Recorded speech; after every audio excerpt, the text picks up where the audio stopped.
대부분의 사람들은 자신이 만들어낸 성과와 그리고 둘러싼 환경에 붙잡혀서 살아갑니다.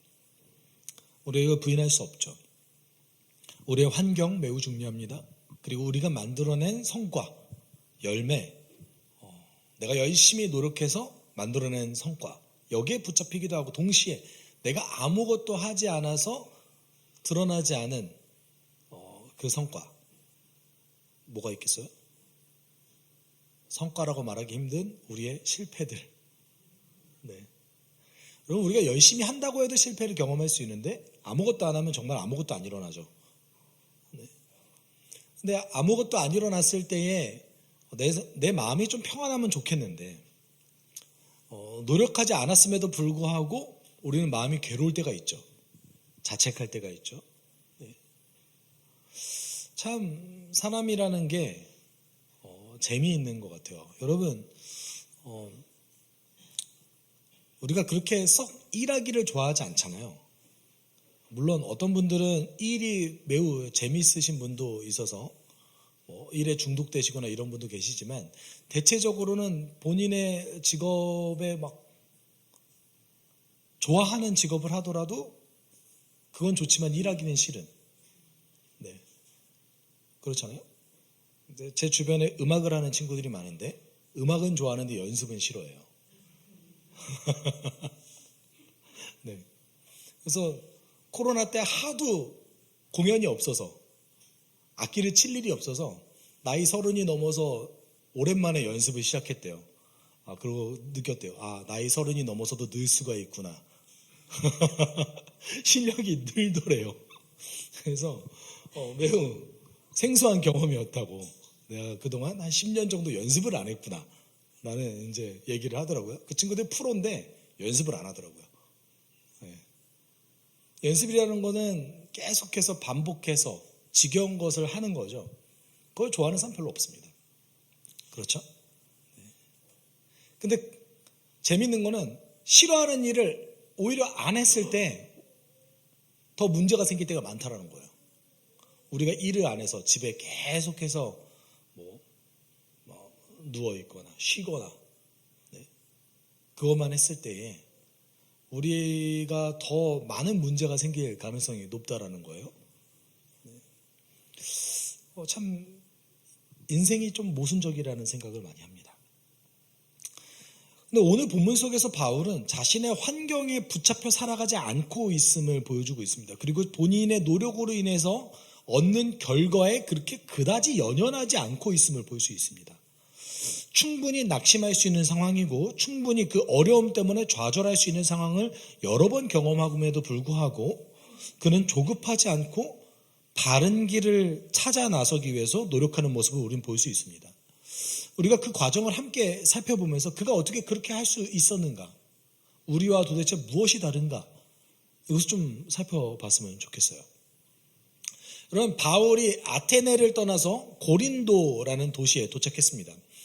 고린도는 그리스 지역에서 주요 항구였어요. 굉장히 중요한 항구였고, 그리고 지중해 동서로 이동하는 길목에 있었습니다. 그래서 고린도에서부터 그 지중해 연안에 있는 대부분의 곳을 갈 수 있었어요. 무역의 중심지 중 하나였습니다. 이집트까지도 고린도와 무역을 했었거든요. 그런데 이 고린도는 특별히 어떤 위치에 있었냐면 여러분 그 올림피아 제전 아시죠? 지금 그것이 우리로 올림픽이 됐잖아요. 그 올림피아 제전과 동일한 위치를 가지고 있었던 이스트미아 제전이 고린도에서 2년에 한 번씩 열렸습니다. 그리고 이 고린도라는 도시는 어떤 도시였냐면 지금으로 따지면 당대의 라스베거스라고 볼 수 있어요. 환락의 도시, 환락의 도시였습니다. 그 로마의 가장 유명한 시인이었던 호라티우스라는 이 시인은 고린도를 뭐라고 얘기하냐면 거친 악당만 살아남는 도시라고 표현하기도 했어요. 그러니까 그만큼 워낙 유흥이 발전하고 그 유흥 때문에 얻는 그 우리로 따지면 그 폭력배들부터 시작해서 그런 그 좋지 않은 유흥 산업이 워낙 발전했던 곳이었던 것이에요. 그래서 그 지역에 살고 있는 사람들이 굉장히 거칠다라고 표현하기도 했습니다. 번영과 유흥으로 유명했던 도시였습니다. 그래서 이 지역 사람들을 약간 비꼬아서 그런 말도 있었어요. 고린도 사람처럼 사는 사람이라는 은어가 있었습니다. 그럼 고린도 사람처럼 사는 사람이라는 거는 평생을 쾌락만 쫓다가 사는 사람이라는 그 표현이었어요.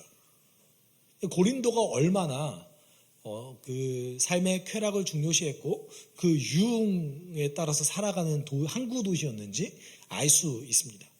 이 고린도가 사실 아테네보다 더 큰 도시였습니다.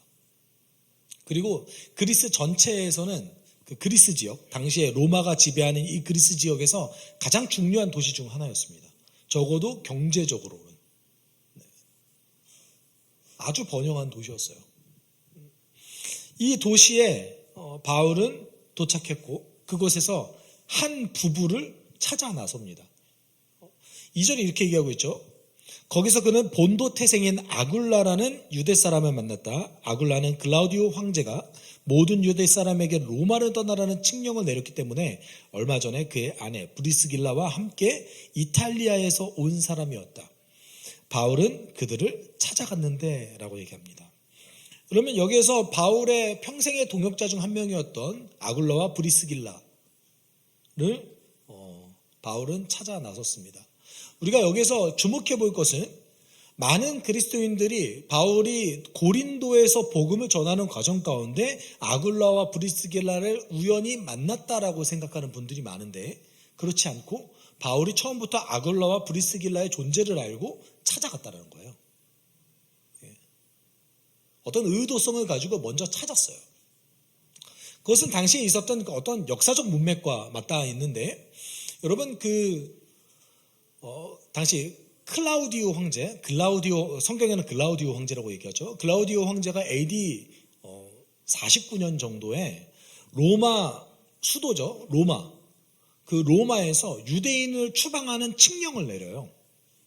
근데 그 칙령을 내린 이유가 크레스투스에게 선동되어서 이 도시 안에서 혼란을 일으키는 유대인을 향한 추방령이었어요.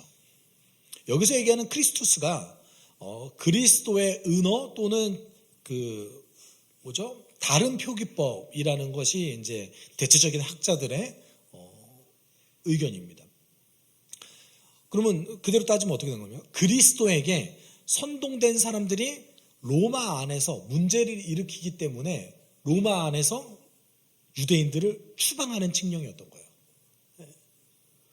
그러면 그리스도에게 선동된 사람들이 누가 있겠어요?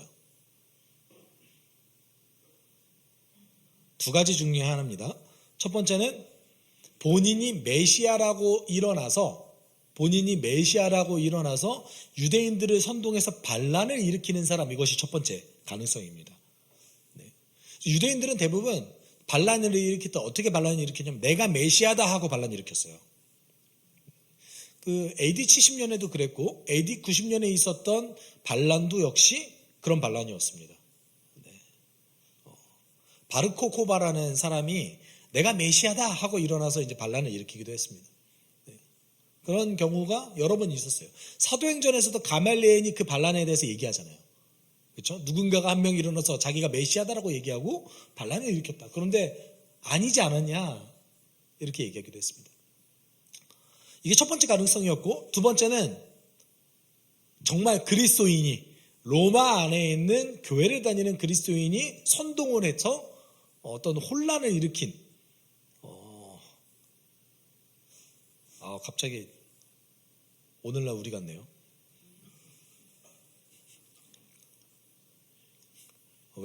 왜 그러죠? 방금 제 후배가 광화문을 지나가면서 찬양하면서 예배하고 있는 1년의 무리를 발견하고 영상을 찍어서 저한테 보내줬는데 죄송합니다. 그거는 잘못된 행동이에요. 네, 여러분 저 지지하지 않습니다. 저는 뭐 좌우를 딱히 지지하거나 이런 지지 세력이 별로 없는데 그건 잘못됐어요. 네. 큰일 났습니다, 진짜. 갑자기 이렇게 가슴이 막막하죠?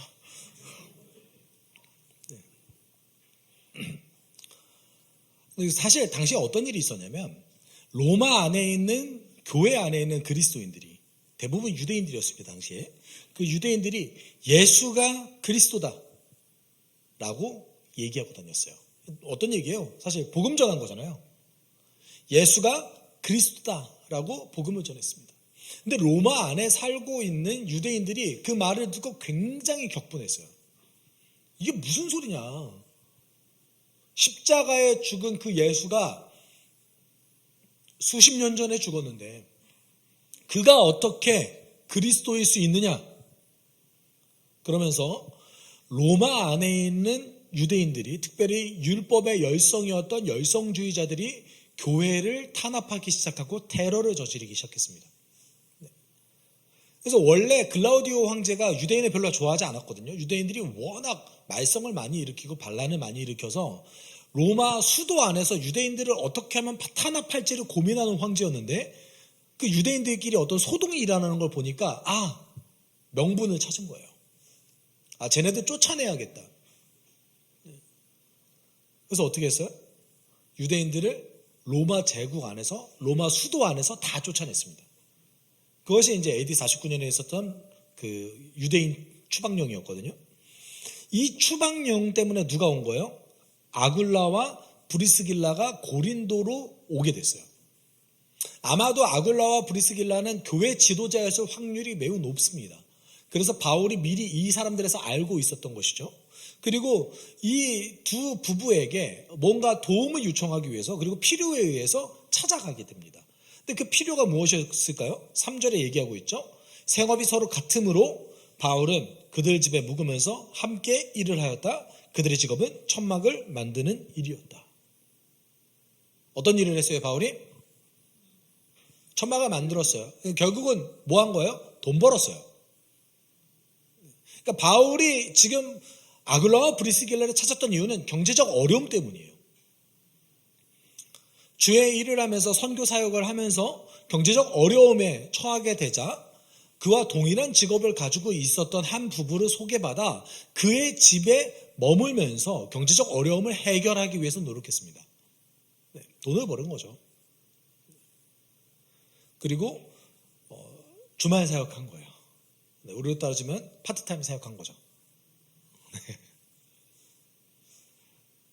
여러분, 선교학에는 텐트 메이커라는 용어가 있습니다. 텐트 메이커. 뭔 말이죠? 천막 만드는 사람이란 뜻이에요. 이게 어떤 의도를 가지고 있는 어떤 용어냐면 그 자비랑 선교사를 뜻하는 말입니다. 텐트 메이커가. 자비랑 선교사가 뭡니까? 본인이 돈을 벌어서 직접 선교하는 사람. 뭐 다른 용어로는 전문인 선교사라고도 표현하기도 합니다. 그래서 많은 사람들이 이 텐트 메이커의 최초의 모범은 바울이다라고 얘기합니다. 그리고 여기서 우리는 질문을 가지죠. 바울이 항상 천막 쳤을까요? 여러분 어떠신 것 같으세요? 항상 우리가 이렇게 얘기하거든요. 바울은 직업이 천막 만드는 사람이었습니다. 그는 성도들에게 폐를 끼치기 싫어서 언제나 천막을 만들면서 본인이 사용할 금액을 본인이 직접 벌었습니다. 라고 혹시 들으신 분 있으십니까? 왜 저만 손 들고 있죠? 네. 이렇게 많은 분들이 얘기합니다. 근데 이것은 반은 맞고 반은 틀립니다. 오늘 본문에서 그것이 정확하게 드러나고 있어요. 바울이 어느 상황에서 장막을 만들었는가를 드러내고 있습니다. 여러분 어느 상황에서 장막을 만들었어요? 돈이 없을 때 스스로 돈을 벌었어요. 돈이 있으면요. 돈이 있으면 어디에 집중했습니까? 복음 전하는 데에 집중했습니다. 네. 복음 전하는 데에 집중했어요. 그것이 5절에 정확하게 등장해요. 5절 같이 읽어볼까요? 실라와 디모데가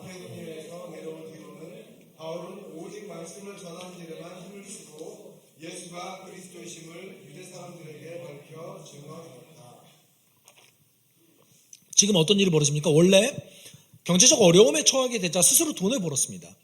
그리고 주말에만 토요일 안식일에만 가서 안식일에 유대인의 회당에 가서 복음을 전했어요. 그것이 어느 정도 기간이었는지는 우린 모릅니다. 그런데 그 과정 중간에 바울의 동역자였던 실라와 디모데가 마게도니아에서 내려온 뒤에는 어떤 일이 벌어졌죠? 바울이 오직 말씀 전하는 일에만 힘을 쓰고 예수가 그리스도임을 유대 사람들에게 밝혀 증언하였다라고 얘기하고 있습니다. 여러분 잘 생각해 보세요. 바울이 돈이 없을 때 돈을 벌었어요. 돈이 없으니까 당연히 돈을 벌어야 되잖아요. 그렇죠? 그리고 고린도에는 교회도 없었습니다. 당시에. 그래서 그 과정에서 돈을 벌면서 복음을 전했어요. 안식일의 회당에서. 그리고 나서 실라와 디모데가 오자 이제 복음 전하는 데만 집중하게 됐습니다. 아마도 여러분 그 실라와 디모데가 마케도니아, 제가 생각할 때는 빌립보 교회에서 후원을 얻어서 왔을 가능성이 높습니다. 물론 데살로니가 교회일 수도 있어요. 근데 제가 볼 때는 빌립보 교회의 가능성이 높은데, 빌립보서 4장 15절 16절에 빌립보서를 쓰면서 바울이 이렇게 얘기했어요. 빌립보 교회 여러분, 여러분도 아는 바와 같이 내가 복음을 전파하던 초기에 마게도니아를 떠날 때에 주고받는 일로 나에게 협력한 교회는 여러분밖에 없습니다. 내가 데살로니가에 있을 때에도 여러분은 내가 쓸 것을 몇 번 보내어 주었습니다.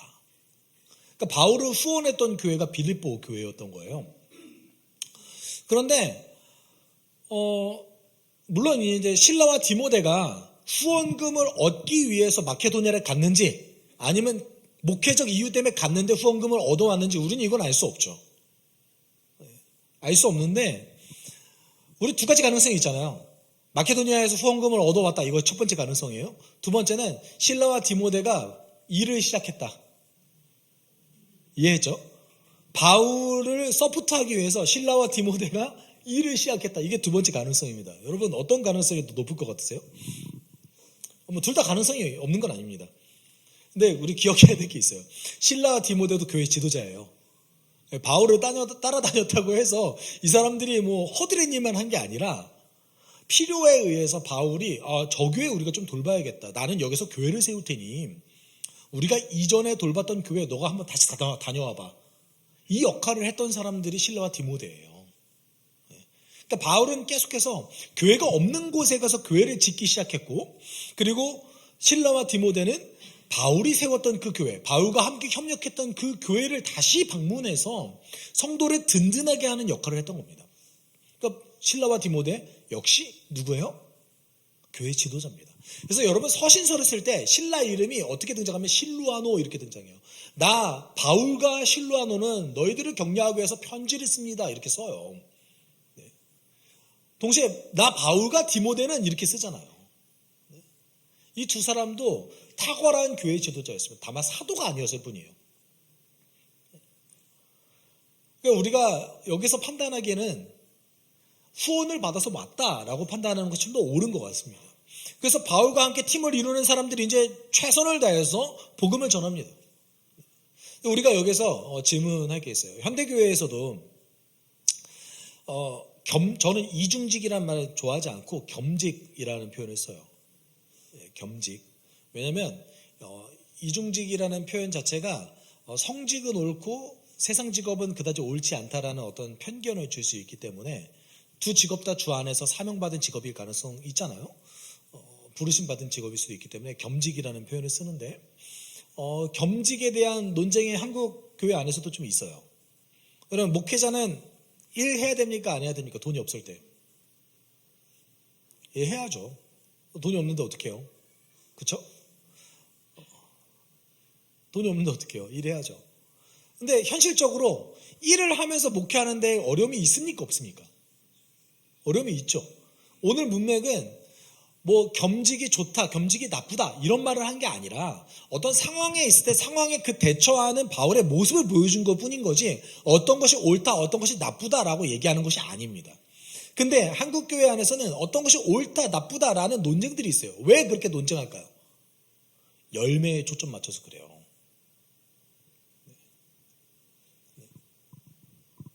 열매에 초점을 맞춰서 그런 거예요. 주 안에서 최선을 다해서 목회를 했는데 열매가 안 나타나면 네가 열심히 한 게 아니지 라는 생각을 목회자들이 갖고 있어요. 사실 저도 그런 모습이 좀 있을 것 같습니다. 그 목회자들 가운데 그런 게 있어요. 아니 어떻게 최선을 다하는데 하나님이 안 도와줄 수 있어. 그럴 수 있죠. 근데 바울을 보면 그 열매에 초점을 맞추기보다는 그 상황에 맞춰서 때로는 돈을 벌기도 하고 때로는 돈을 벌지 않지만 그렇지만 조금 더 좋은 거는 어떤 게 더 유익하다고 보는 거예요? 목회에 전념하는 걸 좀 더 유익하다고 보는 거예요. 네. 기억하시죠 여러분? 네. 저를 돌보라는 얘기가 아니에요. 네. 혹시 그런 어떤 논쟁들이 벌어졌을 때 어떤 분은 이렇게 얘기하거든요. 바울이 텐트 메이커였기 때문에 목회자가 돈을 버는 것이, 목회자가 세상 직업을 가는 것이 훨씬 더 유익하다라고 얘기하시는 분들이 계세요. 그렇지 않다라는 거예요. 그랬으면은 여기 5절에서 바울이 목회에 전념했습니다. 복음 전하는 데만 전념했습니다. 이런 얘기를 안 하죠. 현실적인 거 아닙니까? 시간을 더 쓸수록 더 좋은 퀄리티를 낼 수 있는 건 당연한 거니까요. 네. 그리고 대체적으로 사도들은 직업을 갖지 않았습니다.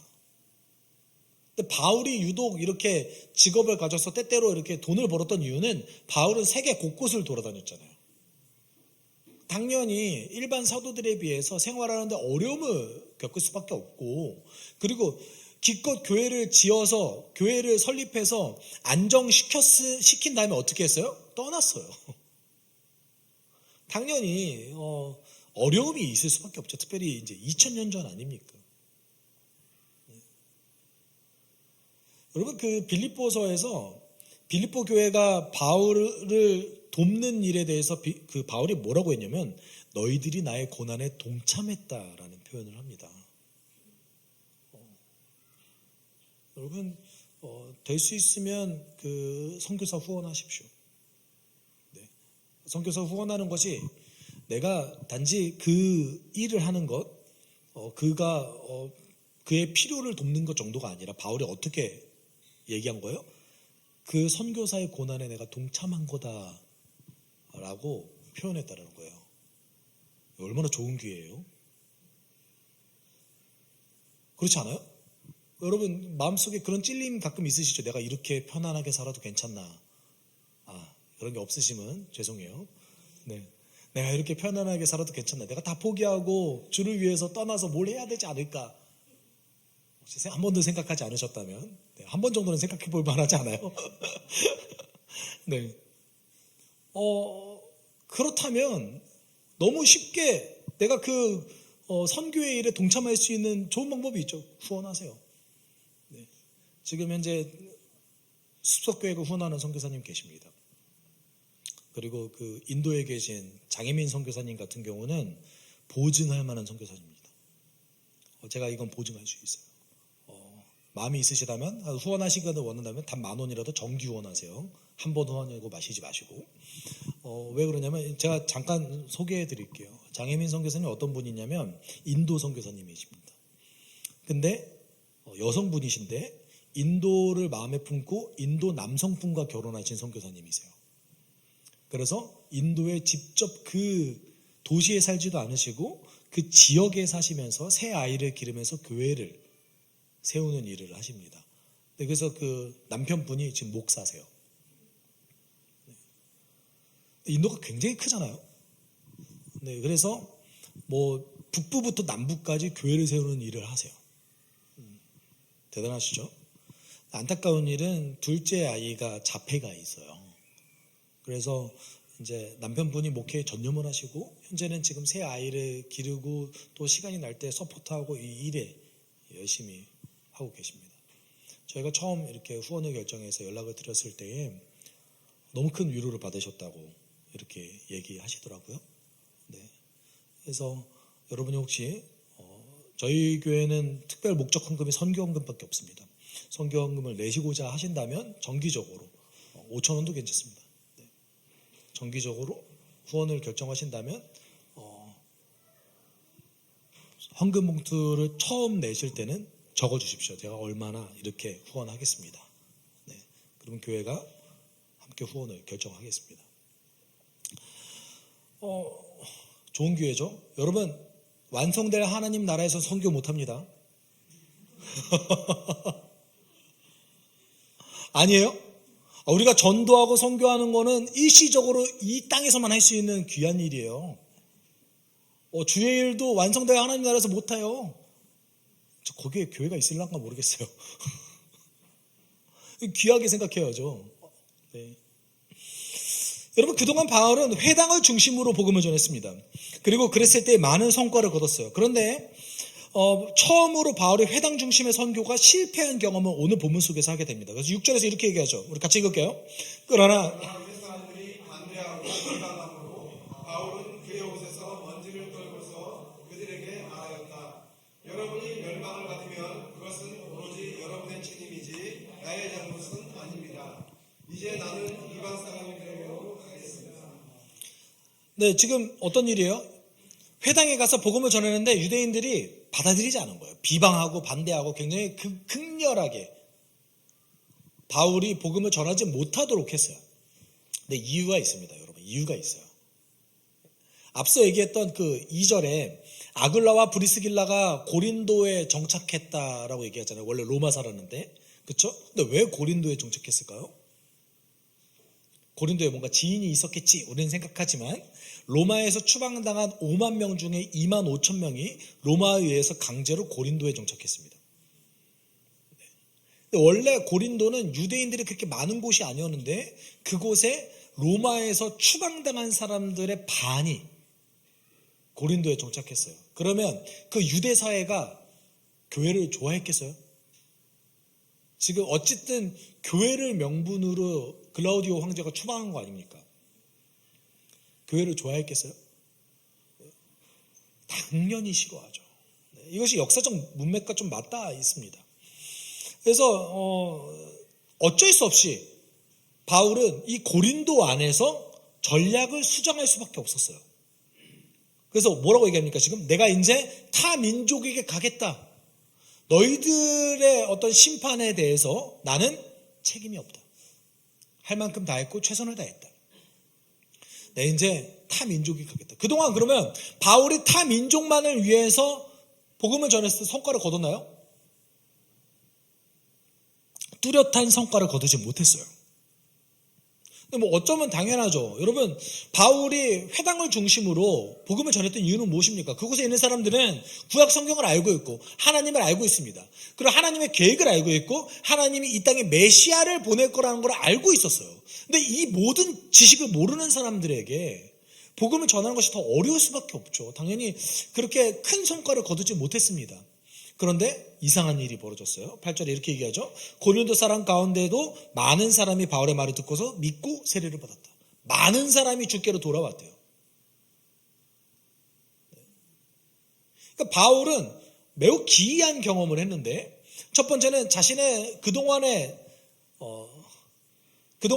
자기가 했던 그 선교 전략이 항상 성공했던 선교 전략이었는데 그 선교 전략을 실패하게 돼요. 두 번째는 본인이 한 번도 성공하지 않았던 이방인 선교가 갑자기 성공해요. 이상하잖아요. 그렇지 않아요? 여러분, 본인의 살아왔던, 적어도 한 수십 년을 그렇게 살았을 텐데 수십 년 동안 나의 성공 공식이 갑자기 바뀌었어요. 내가 바뀐 게 아닌데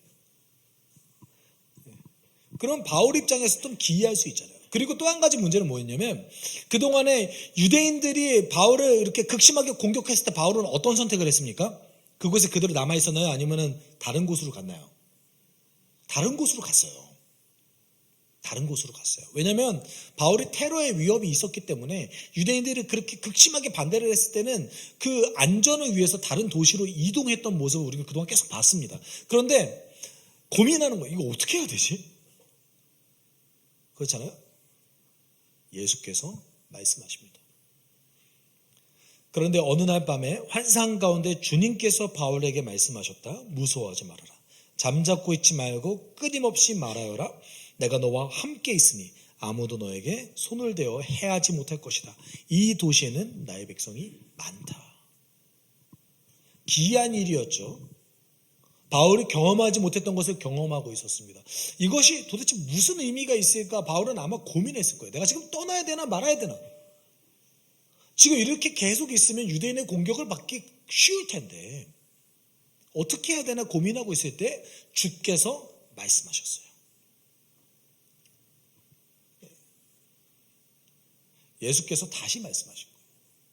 그럼 지금 이 순간에 바울이 지금 이 순간에서 고린도에 계속 머물면서 이방인들에게 복음을 전해야 되는 일은 중요한 거예요? 중요하지 않은 거예요? 매우 중요한 일인 거죠. 엄청나게 중요한 일인 거예요. 뭔가 하나님의 계획 가운데의 전환점이 등장한 겁니다. 마치 바울을 마게도냐로 그 아시아에서 마게도냐로 불렸을 때처럼 전환점이 등장한 거예요. 그래서 바울의 2차 선교 여행 중에 고린도에 가장 오랫동안 머물게 됩니다. 바울은 그들 가운데서 하나님의 말씀을 가르치면서 1년 6개월 동안 머물렀다라고 얘기합니다. 여러분, 바울은 오늘 두 가지의 어려움이 있었습니다. 첫 번째는 경제적 어려움을 직면했습니다. 그리고 두 번째는 본인이 그동안 평생 했던 선교 전략이 여기서 이제 더 이상 먹히지가 않아요. 어떻게 해야 됩니까? 보통 우리 같으면 이런 상황에서 낙심하고 절망해서 내가 도대체 어떻게 해야 될까를 알지 못하고 좌절했을 가능성이 매우 높습니다.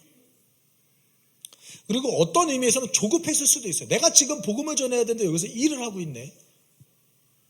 저도 그런 조급함이 굉장히 많이 다가오거든요. 저희 여름이가 2시 반 정도에 오거든요. 2시 반에 오면 괜히 엄청 신경 쓰여요. 고난주간 사경회 준비해야 되는데. 뭐 조급해져요. 그렇다고 제가 뭐 엄청 잘하는 사람도 아닌데 얼마나 대단한 걸 하겠다고 막 마음이 조급해요. 근데 바울은 그런 모습이 안 보여요. 그리고 자신의 선교적 인력에 실패했을 때 다른 곳을, 다른 방법을, 다른 길을 찾아서 계속 나가는 모습을 볼 수 있습니다. 네. 어떻게 그것이 가능했을까요? 네. 여러분, 빌립보서 4장 13절에 이런 말씀이 있습니다. 같이 읽어볼까요? 나에게 능력을 주시는 분 안에서 나는 모든 것을 할 수 있습니다. 여러분, 이 말씀은 어떤 말씀인 것 같으세요? 예수 안에서 우리는 모든 걸 할 수 있습니다. 아멘이 없네요. 그 말일까요? 그래서 신약 성경에 그런 말씀이 있을까요? 너희들이 예수 안에 거할 수 있으면 너희들이 원하는 건 모든 거 다 할 수 있어. 내게 능력 주시는 자 안에서 모든 것을 할 수 있느니라. 이렇게 바울이 말했잖아. 여러분 기억하십시오. 바울은 이 말한 거 아닙니다. 바울이 말한 거는 11절 12절을 할 수 있다는 말한 거예요. 우리가 문맥 빼놓고 9절만 딱 가지고 와가지고 갑자기 이거를 가장 많이 사용하는 곳이 있죠. 이단이 그렇게 해석해요, 성경을. 우리는 이단이 아니잖아요. 그렇죠? 그러면 내게 능력 주시는 자 안에서 내가 모든 것을 할 수 있느니라 라고 얘기했던 걸 뭘 할 수 있다는 겁니까? 11, 12절 같이 읽어보죠. 내가 궁핍해서 이렇게 말하는 것이 아닙니다. 나는 어떤 처지에서도 스스로 만족하는 법을 배웠습니다. 나는 비천하게 살 줄도 알고 풍족하게 살 줄도 압니다. 배부르거나 굶주리거나 충족하거나 궁핍하거나 어떤 경우에도 적응할 수 있는 비결을 배웠습니다. 내게 능력 주시는 자 안에서 내가 모든 것을 할 수 있느니라. 이 말은 앞에 11절 12절 내가 궁핍해도 만족하고 내가 풍족해도 만족합니다. 내가 어떤 환경에 처하든지 그 환경에 지배받지 않고 자족하고 만족하는 법을 배웠습니다. 쉬웠을까요? 이게 정말 진심이라는 것이 언제 등장하냐면 이후에 바울이 풍랑을 만나서 배 안에 거합니다. 뭐 죽을 위기예요. 사람들이 막 난리가 납니다. 그 안에서 바울 뭐 하고 있냐면 기도하고 있어요. 기도하고 있는데 심지어 사람들이 깨워야 돼요. 그 정도로 주께 집중하고 있는 모습을 볼 수 있습니다. 정말 환경에 지배받지 않는 자였어요. 그러면서 처음에 뭐라고 하면 이거 내가 가난해서 정신승리로 하는 말 아니에요. 이런 말 하잖아요 지금. 너희들은 내가 가난하기 때문에 내가 지금 자족한다, 만족한다 그러면은 그렇게 비꼴 수 있겠지만 난 그렇게 얘기하는 게 아니야. 나 진짜로 주 안에서 능력받아서 자족하고 만족할 수 있었어. 바울이 어려움을 겪었을 때 그가 조급하지 않고 빠른 길로 가려고 다른 길을 찾지 않은 것이 아니라 바른 길을 찾아서 갈 수 있었던 이유는 그 환경에 지배받지 않고 자족할 수 있었기 때문에 그렇습니다. 여러분 자족하십니까? 내가 뭘 해야 만족감을 누리십니까? 평생 만족을 누리지 못할 겁니다. 환경은 우리에게 잠시간의 즐거움을 줄 수 있지만 그것 때문에 우리를 만족하게 하지 않습니다.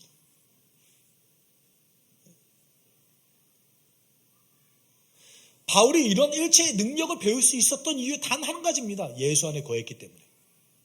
내게 능력 주시는 자 안에서 주 안에 거했기 때문에 가능했던 거예요. 그는 열매에 집착하지 않았습니다. 그런데 하나님께서 그 삶에 열매를 부어주셨죠. 보통 같았으면 오늘 본문 가운데서 열매가 없었을 겁니다. 그런데 그 자족하는 바울 안에서 조급할 수밖에 없잖아요. 열심히 복음 전해야 되는데 일을 하고 있고 시간을 뺏기기 때문에. 그럼에도 불구하고 많은 고린도 사람들이 주께로 돌아왔습니다. 그 어느 도시? 성경으로 따지면 당대의 소돔과 고모라였던 이 고린도가, 당대의 라스베이거스였던 이 고린도가 그 사람들이 주께로 돌아오는 일을 겪게 됩니다. 여러분 고린도 교회는 그렇기 때문에 바울에게 굉장한 애증의 관계였던 교회였어요. 고린도 교회가 문제가 굉장히 많은 교회였거든요. 그럼에도 불구하고 바울은 이 고린도 교회에 절대 포기할 수 없었던 이유가 정말로 주께서 세우셨던 교회라는 확신이 있었기 때문에 그렇습니다. 그리고 실제로 초대교회에서 고린도 교회는 아주 큰 역할을 했던 교회입니다. 바울이 그렇게 살아갈 수 있었던 이유는 주 안에 거했기 때문이에요. 우리 이 말씀 같이 읽고 함께 기도했으면 좋겠어요. 예수께서 제자들에게 이렇게 말씀하셨죠. 함께 읽읍시다. 나는 포도나무, 너희는 가지이다. 사람이 내 안에 머물러 있고 내가 그 안에 머물러 있으면 그는 많은 열매를 맺는다. 너희는 나를 떠나서는 아무것도 할 수 없다. 아멘. 여러분 우리의 삶이 나의 환경에 집중하고 내가 만들어낸 어떤 성과와 열매에 집중하다면 우리는 절대 온전한 기쁨을 누릴 수 없습니다. 자족할 수 없습니다. 만족할 수 없습니다. 당연합니다. 왜냐하면 우리는 언제나 비교하기 때문에 그렇습니다. 나보다 환경이 어려운 자와 나를 비교하면서 우월감을 얻고 나보다 환경이 좋은 자를 나와 비교하면서 비참함을 느낍니다. 그러나 주 안에 머물러 있는 자는 만족감을 얻습니다. 주님께서 우리를 위해서 어떤 일을 하셨는지 알기 때문에 그렇습니다. 그리고 무엇을 주셨는지 알기 때문에 그렇습니다. 우리가 포도나무이신 예수 안에 붙어 있으면 그 자체가 열매 맺는 삶임을 우리는 믿습니다. 우리 함께 기도할 때 하나님, 내가 주 안에 함께함으로, 주와 동행함으로 환경에 지배받지 않는 자 되게 하여 주십시오. 바울처럼 어떤 환경에 처하든지 내가 자족함과 만족함을 얻을 수 있는 비결을 얻을 수 있게 주님 도와주십시오. 내게 능력 주시는 자 안에서 내가 모든 것을 할 수 있다라고 얘기했던 그 바울의 비결을 내가 배우게 하여 주십시오. 우리가 이렇게 함께 기도하도록 하겠습니다. 함께 기도합시다. 사랑을 하신 하나님 아버지, 우리는 환경의 지배를 받습니다. 하나님 주 안에서 우리가 환경의 지배를 받기 때문에 하나님 때로는 어떤 좋은 일이 있을 때 굉장히 기뻐하고 나쁜 일이 있을 때 하나님 비참해하는 우리의 모습을 발견하게 됩니다. 내가 만들어낸 손가 때문에 그걸 기뻐하기도 하고 슬퍼하기도 하는 우리의 모습을 발견하게 됩니다. 그러나 하나님 주 안에 머물러 있을 때 우리가 자족할 수 있음을 우리는 알게 되었습니다. 하나님 빠르게 가려고 하는 것이 아니라 바른 걸음으로 주